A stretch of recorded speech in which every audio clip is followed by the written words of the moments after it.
The most terrifying thing is to accept oneself completely. That's what Carl Jung once said. And yet, what if what you must accept is the part of you that desires? Not the polite, curated want, but the hunger that lives beneath silence, the one that watches, that dreams, that remembers. Jung saw it in every woman who came to him, that flicker in her eyes when words failed to explain the ache she carried. She would speak of love, but her hands would tremble with something older, a need that had no language. And Jung realized, female desire is not about another person. It is about awakening what sleeps within. A woman does not crave to be chosen. She craves to remember herself. He called this inner fire the Anima, and said it was the soul's mirror, the place where creation and destruction meet. Jung watched women dream of oceans, of mirrors, of hands reaching through darkness, and he knew they were not dreaming of men. They were dreaming of their own becoming. Desire, he wrote, is the soul's rebellion against silence. The body remembers what the mind forgets, the wildness, the instinct, the beauty that the world teaches women to hide. And when she suppresses it, her dreams turn dark. She becomes restless, unfulfilled, searching for something unnamed. The truth? She's not looking for love. She's looking for the self she abandoned in the name of being good. Jung saw this again and again, women torn between the life they live and the one that burns quietly within them. And he knew, until that desire is faced, until it's made conscious, it will haunt every choice, every relationship, every breath. Because desire doesn't disappear, it waits, it watches, it whispers, "You are not what they told you to be." Jung once wrote that desire is the beginning of consciousness. He didn't mean lust, or the surface-level craving the world sells as love. He meant the spark, the fire that wakes a sleeping soul. In every woman, he saw that spark flicker beneath layers of politeness, morality, and fear. A hidden current that could not be extinguished, only misunderstood. He noticed that when a woman denied her desire, her dreams grew darker. They filled with symbols: fire, water, serpents, eclipses. The unconscious spoke in its ancient tongue. Each image was a confession, a fragment of truth the conscious mind could not bear to see. One patient dreamed of standing before a locked door, hearing her own laughter echoing from the other side. Jung told her, "That laughter is your soul." The door, he said, was not keeping danger out. It was keeping life in. Jung realized female desire isn't a call toward another. It's a call inward. A journey to reclaim power, sensuality, and wholeness. But the world has always feared a woman who knows what she wants, because she cannot be controlled.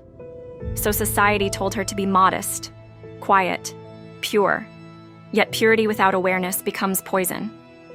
Jung called this poison the shadow, the repressed parts of the self that grow wild in darkness. When desire is shamed, it doesn't die.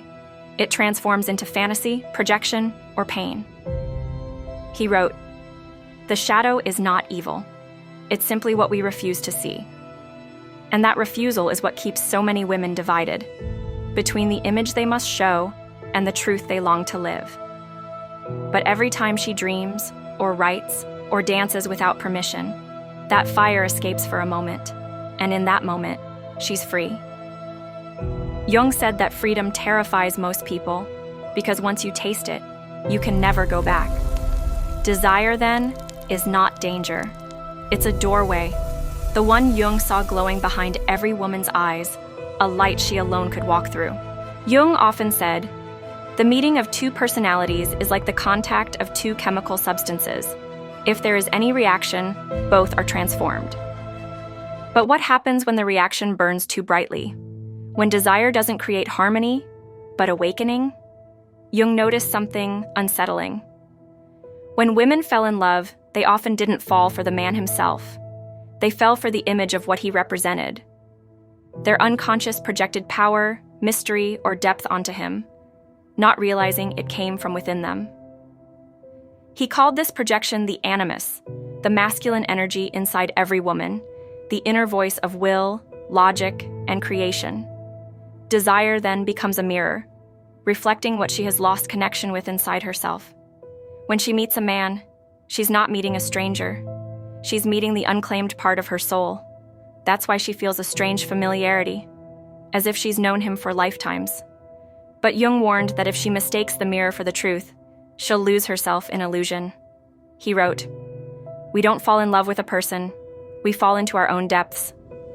That realization shook him, because it meant that what most people call romance is actually the psyche's way of seeking wholeness. And when that projection fades, what remains is the real work, seeing the self behind the story. Jung's patients would often come to him heartbroken. But he didn't tell them to forget the one who left. He told them to ask, what part of me did I meet through that person? Because the soul doesn't waste pain. It transforms it. Every heartbreak is an initiation, a moment when desire changes form. It stops asking to be fulfilled by another and begins to whisper, what if I am what I've been searching for? Jung believed that when a woman hears that whisper, she stands at the threshold of power. Not the kind that conquers, but the kind that creates. Jung once said, "No tree can grow to heaven unless its roots reach down to hell." He meant that desire, like all powerful forces, carries light and shadow in equal measure. The same energy that awakens a woman can also consume her if she denies its depth. In his sessions, Jung began noticing something eerie. The women who claimed to feel nothing, who said they had mastered self-control, were the ones who dreamed of storms, fire, and wild animals. Their unconscious was rebelling. He realized when desire is buried, it doesn't die. It evolves into shadow. And that shadow begins to live its own life, behind her smile, beneath her calm. She might become overly rational, dismissing her emotions. Or she might project her suppressed hunger onto others, feeling drawn to chaos, danger, or mystery without knowing why. Jung saw this as the soul's cry for balance. The psyche doesn't want to destroy her. It wants to make her whole. Desire, when denied, turns into control. Control, when exhausted, turns into surrender. And surrender, if conscious, becomes transformation.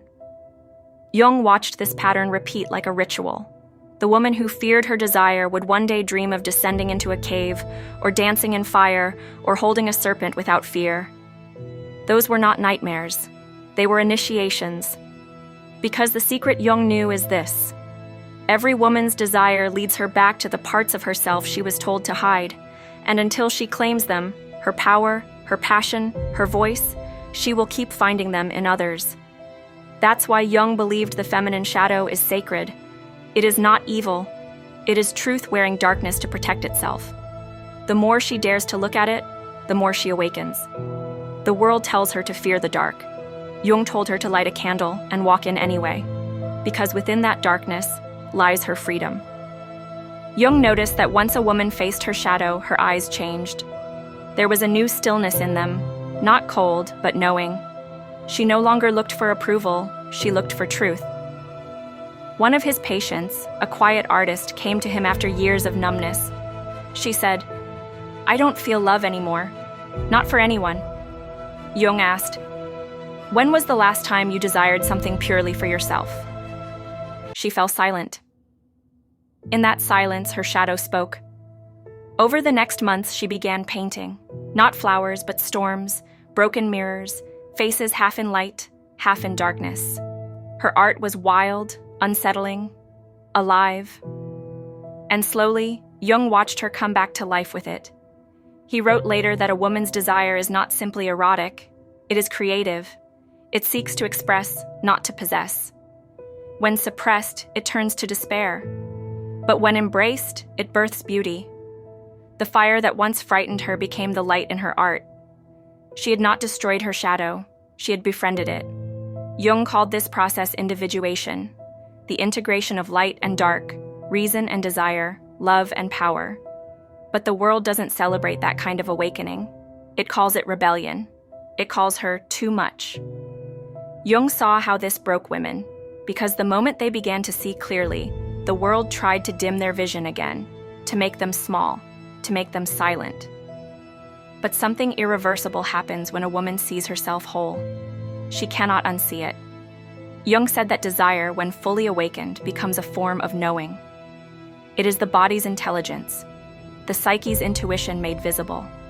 The woman who remembers herself does not chase love. She radiates it. She becomes both the question and the answer, the seeker and the flame. And that flame, that living symbol of self, is what Jung believed was the divine feminine rising through human form. She was never meant to be tamed, she was meant to remember. Jung once said, "The meeting of two personalities is like the contact of two chemical substances. If there is any reaction, both are transformed." He saw desire not just as attraction, but as alchemy. When a woman desires, she projects parts of her unconscious onto another.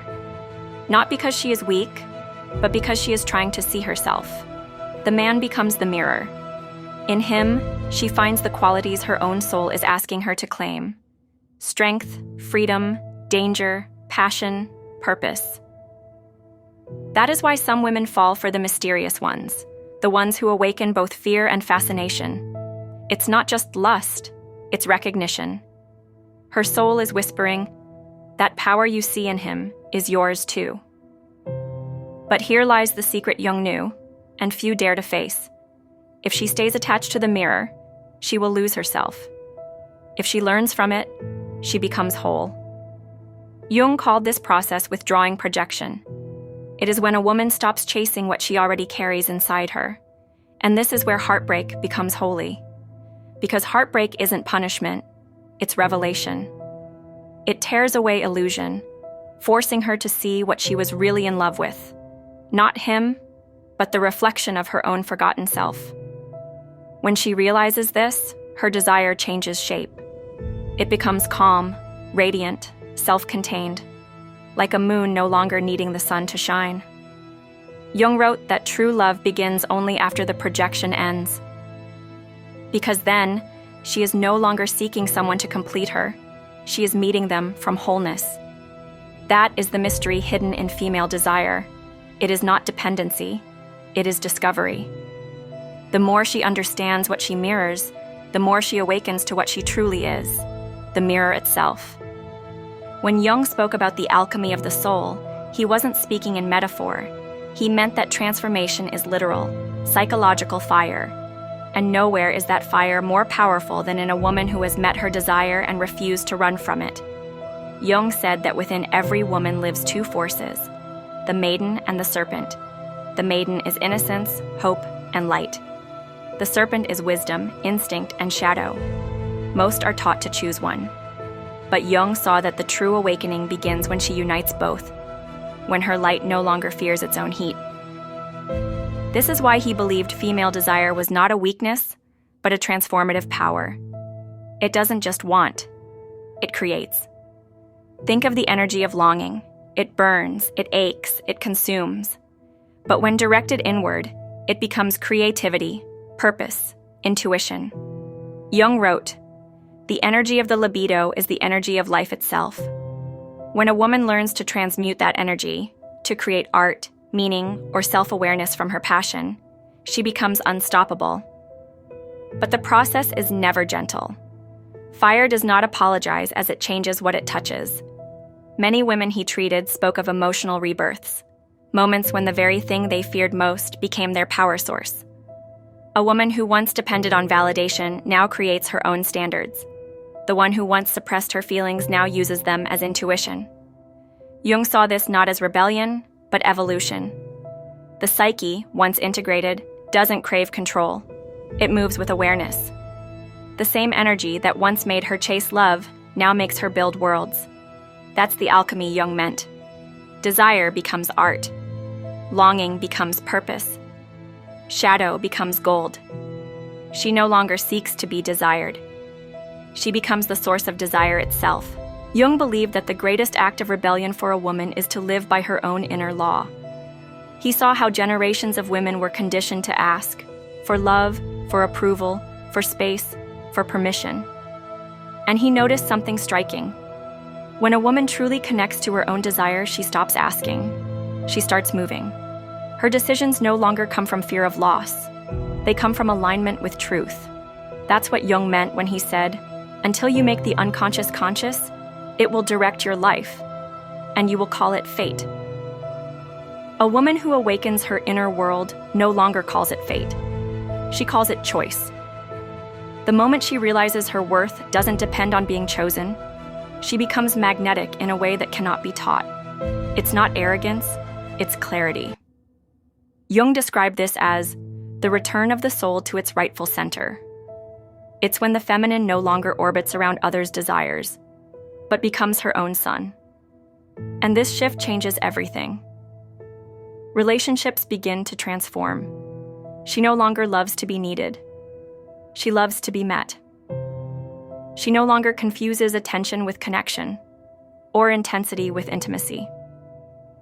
There's a quiet authority in her now, the kind that doesn't shout, but shifts the energy of a room. Jung called it the presence of the integrated feminine.